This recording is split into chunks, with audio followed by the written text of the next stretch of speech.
So Dave, can I borrow you just for a second? Okay, so let's just use the weight tongue just for a real easy example. Now this is what I would tell green belts and brown belts, okay, on a test. I would say, before you tell someone, oh, kick at you or punch at you, because you're thinking in my mind, oh, I got to do the beginning of chute application or whatever kata you're having to do.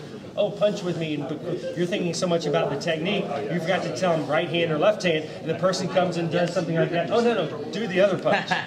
See what I'm saying? So I would tell someone who's below black, but I would say go with the 2 wrist grab or lapel grab. So you take control. So you already know from here what to do. Does that kind of make sense? Now at your level, it may be different, because this lapel grab could be coming into a punch or a grab or something. So there's that, being able to turn and zone. Okay, 3-dimensional here. Come with the other hand just so they can see it. Okay? So whatever it is, that's the center line here. Okay?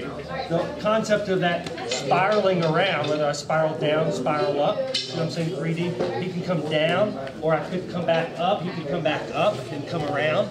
Try to see your block and strikes. Okay? But it's also the little things, okay? So the other people may not catch on it, they may be looking right here, but the fingers here, the catch right here, this person will feel it, okay? So you know what you're doing by just simply turning here. Now, I like the concept of, especially for Nidan, if it's going to be Wing Chun, grabbing here. We were in California one time giving a test, and people were up against the wall, and they did all their applications right there, and they didn't pass. And Grandmaster Quinn was talking about he wanted to be able to see you get away from the wall and then do something.